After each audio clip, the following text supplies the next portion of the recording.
Happy New Year. As Rabbi Sue said, I'm starting to feel the angels. Takes a while, right? We're just getting warmed up. That's right. And our hearts are softening. We're relaxing into the field of prayer. But as Rabbi David mentioned earlier, take care of yourself and stretch when you need to. Take a walk outside when you need to. This next section, we don't often read haftarah here. In fact, much anywhere I go to Shabbat these days, we don't get to hear much of haftarah. And it's kind of a shame because it's such a wonderful part of our Tanakh, of our teachings, which includes this history of our people. I mean, you could call it a history, more or less, right? A version of a history of our people from the time that they crossed into the land of Canaan, all the way up, through the destruction of the temple.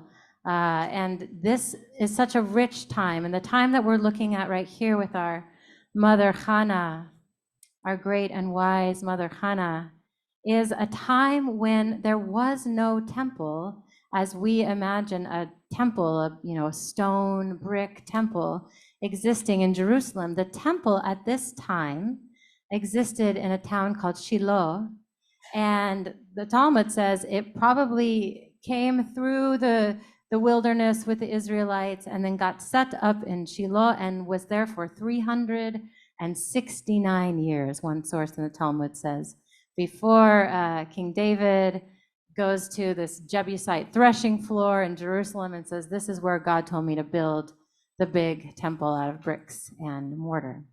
But at this time, we have this kind of tabernacle temple made out of skins and cloth, much like the one that we may have had traveling through the wilderness with us. And so this is the setting for the story that we're in right now with Hannah. Now, Hannah, much like our mother Sarah, wanted to conceive a child so intensely. She lived with her husband Elkanah in the town of Ramah, and Elkanah had another wife. Her name was Peninnah. And Peninnah, of course, to make a good dramatic Torah narrative, had many children who she loved dearly. And every single year they would make this pilgrimage to Shiloh, to the temple, around the time of Rosh Hashanah. And on the way there on the road, they would see all the families with all their children, all parading to the temple to make their offerings for the new year. But Hannah, year after year, did not conceive a child. And Peninnah would taunt her mercilessly as they went, like, oh, too bad you won't be sharing the holiday feast with all of your children, Hannah. And Hannah had to endure this pain year after year. And one year it just became absolutely too much. Too much. They arrived in Shiloh, and before they were going to make their offerings at the temple of the animals that they had brought to sacrifice, before that they had a big feast. They'd been traveling, they were hungry. So they sat down to feast, and Elkanah, gives all of this food to Peninnah and his children with Peninnah. And he loved Hannah a lot, so he found a very choice piece of the meat for her, something special. But it was just such a small amount, a portion, compared to this lavish banquet that seemed to lay before Peninnah and her family. And Hannah, have you ever been so sad that you had no appetite? This happens to me whenever I feel sad. In fact, I had only one friend I felt who could bring me out of that. My dear friend Habib is an amazing chef. And his food was so filled with love that even when I had that no appetite of deep sadness, when I began to eat his food, I would revive and say, you're the only one who could entice my appetite from the depth of such sadness. Well, this is where Hannah was. They feasted all around her. She did not drink. She did not eat a bite of food. She sat there despondent. And before anyone had even finished eating, she got up, and in this state of utter despair, and I mean weeping, sobbing, breaking apart like the blast of the shofar, she makes her way to the skin walls of this temple, calling it a temple, this Mishkan, this tabernacle. And outside the wall, she begins to weep and cry with such a power.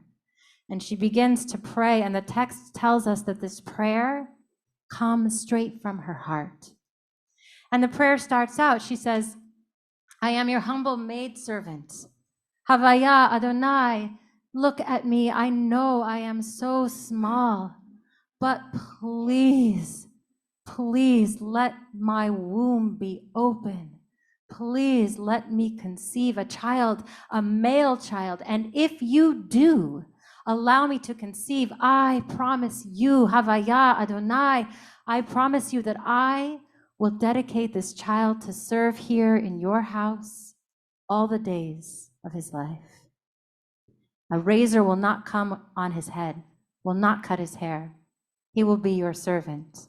If you give this to me, God, I will give back to you. And she keeps praying. And her prayer that started out with some sound goes so deeply inward that the high priest, Eli, sees her, and her lips are moving, and she's swaying and weeping and buckling at the knees. And he comes out to her and he says, get out of here, you drunk lady. What are you doing here? You have had too much to drink. Do not stand here praying in drunken silliness. Get away. And she says, I have had nothing to drink. I am praying from the broken depth of my heart. I am praying to God that I would bear a son. And Eli reconsiders. You know, the priesthood wasn't in such good shape at this time. No, it wasn't. His two sons, when people would bring offerings to the temple, they would take more than they were supposed to before it was even cooked. And people knew that something just didn't feel right in the house of God. So perhaps the high priest Eli had never even seen, had never even witnessed someone in such depth of true prayer. And he says, oh, I see. And he gets it. And instead of saying to her, may Hashem grant what you have asked, he says, Hashem will grant you what you have asked. It is done, more or less. It is done. And so this is the prayer of Hannah. And this prayer that I'm going to read is not that prayer. I love how she has two prayers. This is the prayer after she goes back to Ramah, conceives a child who will become the prophet Shmuel, a prophet elevated to the status of Moshe and Aharon, a prophet that would be the one to choose the kings that would come and rule over the kingdom of Israel. A powerful, powerful being. And when she had weaned him and came back to the temple to dedicate him, this is what she said. And Rabbi Emmanuel, I have it up here if you want this. So I'm going to read that prayer, the prayer that she reads when she gets back with her boy who's weaned now. Maybe she took a really long time. She loved him so much. Every year when she would come back to Shiloh, she would bring him a coat that she had been sewing all year. She knew, like a mother does, how much he would have grown in that year. She could imagine. And I'm wearing today, I just want to presence this, a dress that my grandma made me 20 years ago, and I feel her in it. And so the garments that are woven by the hands of the women in our lives, who are men who are clever with a sewing needle, are powerful, powerful amulets of protection. So I'll say the blessing before, and then I'll like to read you the prayer of Hannah. Thank you. Wow. What an amazing piece of poetry. And I know it's late in the day, and we're going to hear the shofar really soon, but I just wanted to offer this tiny teaching. So a few weeks ago, my friend Sean reached out to me, and he said, I know you're Jewish. I know you're really into your Jewish thing.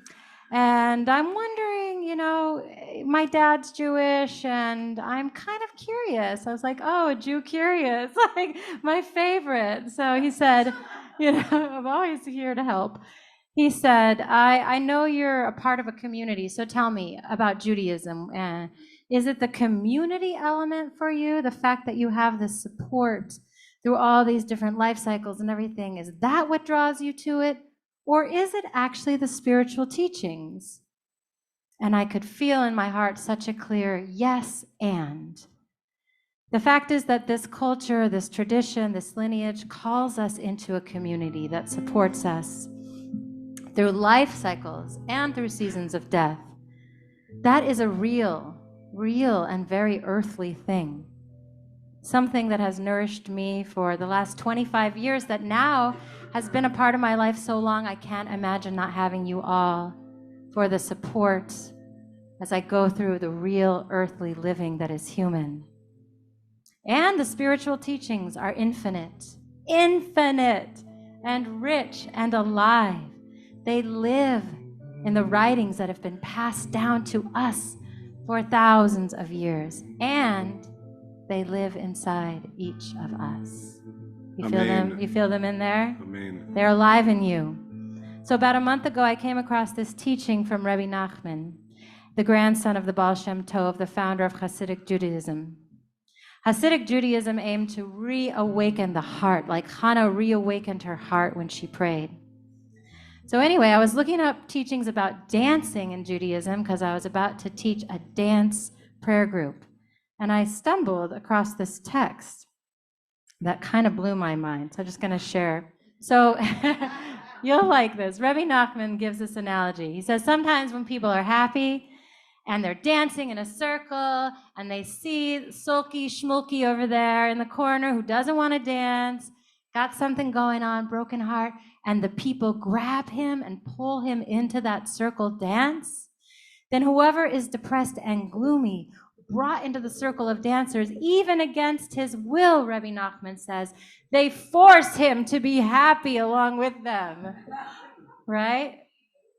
But, get this, easy enough, he says, to be brought into the circle, to be brought into the joy, and your gloom and your anxiety goes, woo! He says, that's all good, but it is greater still to gather your courage and actually pursue your gloom. Pursue your gloom and introduce it to the joy, such that the gloom, the anxiety, the depression, the anger, the fear turns into joy. A person who comes into a celebration like that, the abundant joy and happiness transforms all worries. Depression and gloom introduced into joy. If you grab your gloom and introduce it to your joy, invite it to the dance, you will transform it. You will transform broken places. And it struck me, how many times do we have this in our tradition? We break a glass in the middle of the joy of the wedding. We spread sweet charoset on the bitter, hot, burning maror of Pesach, right? Even Yom Kippur, a day of solemnity, is a day like Purim, perhaps implying that the essence of our most joyful holiday and our most solemn holiday are not that far apart. Amen. So Hannah knows this, and she takes this prayer energy. She's broken, but she generates prayer, like we're doing here. And into that prayer, she brings the depth of her pain. And what happens, the Torah tells us, when she walks away from her prayer at the temple, her face is transformed and there is not a trace of sadness left.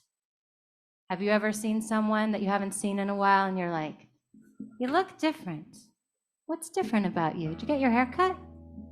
But really, their actual face has been transformed by the experience of surrounding their brokenness in love, in prayer, and in the field of God. May it be so for us this year. Shana Tova.